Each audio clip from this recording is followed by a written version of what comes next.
현재 한국과의 관계를 놓고 연일 볼성 사나운 태도를 보이고 있는 중국 정부가 유럽에서 연달아 터져나오고 있는 한국 관련 소식으로 인해 큰 충격에 휩싸인 상황입니다. 이는 중국 정부가 한국에 대한 여러 경제적 위협을 가하면서 한국 경제가 큰 타격을 받게 됐다며 중국 매체들이 일제히 쾌재를 부르는 사이 유럽에서 중국 기업을 퇴출시키고 그 자리에 한국 기업을 앉히는 사상 초유의 상황이 전개되고 있기 때문입니다. 최근 일본에서 중국 관련 소식을 전문적으로 다루는 리코드 차이나는 중국과의 무역 관계가 악화일로로 치닫으면서 경제적으로 큰 타격을 입고 있는 한국 경제가 여러 공경에 직면한 것을 두고 중국 매체들이 이를 집중 보도하는 상황이 전개되고 있다고 소개했습니다. 먼저 이 매체는 한국 경제와 한국 기업들이 미중 갈등으로 인해 겪고 있는 고뇌와 공경을 두고 중국 매체들이 연일 잇따라 특집 기사를 싣고 있다고 보도했습니다. 미국과 중국의 첨예한 대립이 계속되는 가운데 한국 경제계는 중국 시장에서 활로를 찾고 싶어 하면서도 미국을 자극하고 싶지 않다는 딜레마에 빠져 있다. 한국에서는 무역 전체가 장기간 절약하는 상황이 계속되고 있다. 실제로 한국의 산업통상자원부가 지난 6일에 발표한 자료에 따르면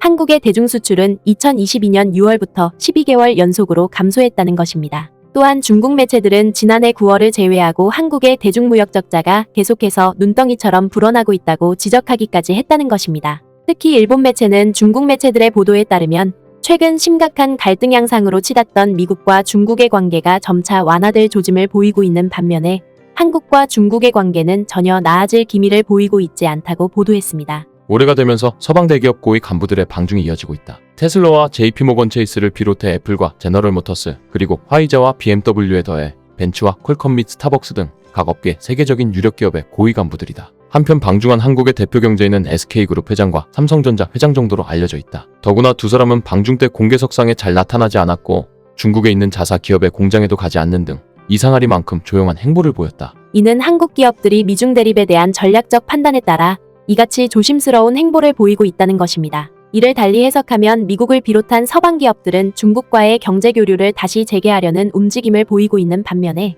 한국 기업들은 국내외의 정치적 상황뿐만 아니라 미국 정부의 압박까지 가해지면서 중국과의 관계 정상화에 제대로 나서지 못하고 있다는 것입니다. 한국 기업들은 중국이라는 거대 시장을 활용하고 싶으면서도 미국의 눈치를 볼 수밖에 없는 것에 고심하고 있다. 국내 시장이 작은 한국에서는 수출 중시의 발전 모델이 오랫동안 경제 성장을 지지해왔다. 특히 중요했던 것이 대중무역이다. 한국이 부품을 만들어 중국에 수출하고 중국 공장이 이를 최종 제품으로 조립해 메이드 인 차이나의 값싼 완제품이 미국에 수출되는 구도가 형성됐다. 이러한 관계를 통해 한국과 중국, 미국은 모두 승자가 됐다. 그러나 미국이 중국을 상대로 무역 전쟁을 시작하면서 전 세계 공급망이 왜곡되거나 붕괴되는 현상이 발생했다. 입지가 가장 약해진 곳은 이 체인의 중류에 위치한 한국이다. 왜냐하면 중국은 상황을 개선하기 위해 국내에서 생산 공전을 완결할 수 있는 붉은 공급망 구축을 위해 노력하고 있으며 한국의 반제품이 중국 시장에 들어갈 여지가 점점 작아지고 있기 때문이다. 한국 업계에서는 한국의 대중무역품이 이제 반도체밖에 남지 않았다는 얘기도 나온다. 무엇보다 중국 매체들의 이 같은 지적은 다소 불편한 감정이 들기는 하지만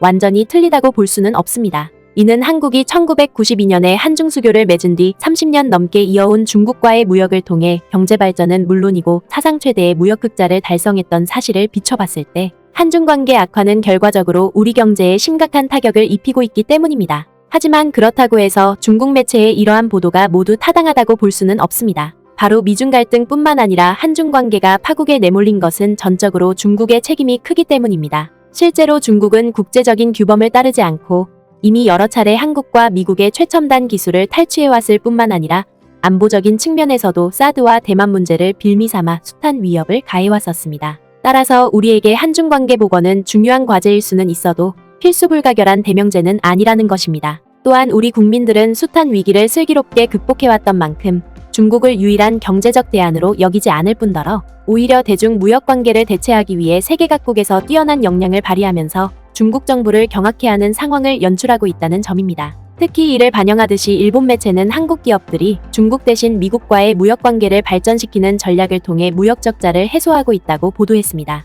2022년 1분기 한국의 대미 무역은 72억 달러 흑자로 미국은 한국의 가장 큰 무역 흑자를 기록한 나라가 됐다. 그리고 이와 더불어 일본의 대표적인 경제단체로 잘 알려진 일본무역진흥기구는 한국이 차세대 핵심 산업으로 손꼽히는 디지털 경제에서 선두주자로 자리매김하기 위해 세계 각국과 디지털 경제 파트너십 협정을 체결함으로써 중국을 오히려 고립시키는 결과로 이어지고 있다며 크게 감탄했습니다. 이는 한국과 싱가포르를 비롯해 칠레와 뉴질랜드가 자유로운 전자 상거래 구축과 국가 간 데이터 전송을 포함하는 디지털 경제 협정을 맺음으로써 앞으로 다가오는 디지털 경제 시대에서 절대적 우위를 다지려 한다는 것입니다. 뿐만 아니라 오늘날 한국으로부터 반도체와 방산무기를 대거 도입하고 있는 유럽에서도 중국에 대한 경제적 의존도를 줄이기 위해 한국과 사상 초유의 협력을 추진하면서 중국 기업들이 사면초가에 놓이는 일이 비일비재하게 벌어지고 있다는 점입니다. 실제로 최근 이 같은 상황을 대변하듯이 오스트리아 정부도 중국제 이동통신 장비를 퇴출하고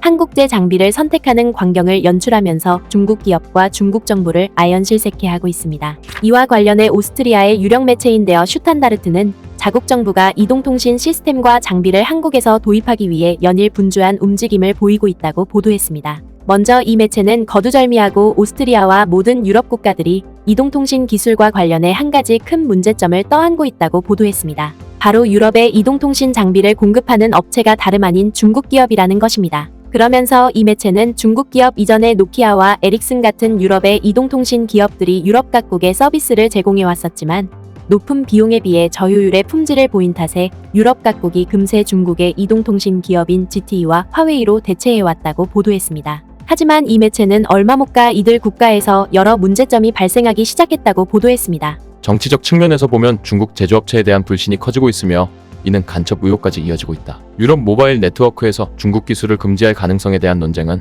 이번 주 티에리 프루통 EU 내부시장위원이 통신의 중요한 부분에서 화웨이를 배제해야 한다고 말하면서 다시 불붙었다. 실제로 이 매체는 보안 유출을 우려한 탓에 이미 벌써 유럽의 많은 국가들이 중국제 이동통신 장비를 대체하기 위해 분주한 움직임을 펼치고 있는데 특히 그 중에서 가장 눈에 띄는 국가는 다름 아닌 오스트리아 정부라고 보도했습니다. 중국의 기술 회사들이 서구에서 실제로 스파이 활동을 하고 있을 가능성이 희박하더라도 오스트리아는 이제보다 독립적이기를 원하며 한국에서 도움을 찾고 있다. 그러면서 이 매체는 오스트리아 정부가 한국을 통해 이동통신 기술과 장비를 도입하기 위해 대표단을 직접 한국에 파견하기까지 했다고 보도했습니다. 오스트리아 대표단은 오스트리아 연구진흥원과 한국정보통신기획평가원 간의 양해각서 체결 협상을 위해 한국의 실리콘밸리인 대전을 방문했다. 법적 구속력이 있는 계약은 아니지만 양측은 5세대와 6세대 이동통신의 구성요소 및 광섬유 기술의 연구 개발을 진행하는 데 동의했다. 하지만 인공지능과 사이버 보안 분야에서도 협력이 뒤따를 것이다. 그러면서 이 매체는 현재 방한 대표단을 이끌고 있는 플로리안 터스키 국무장관의 인터뷰 내용을 자세히 들여다보면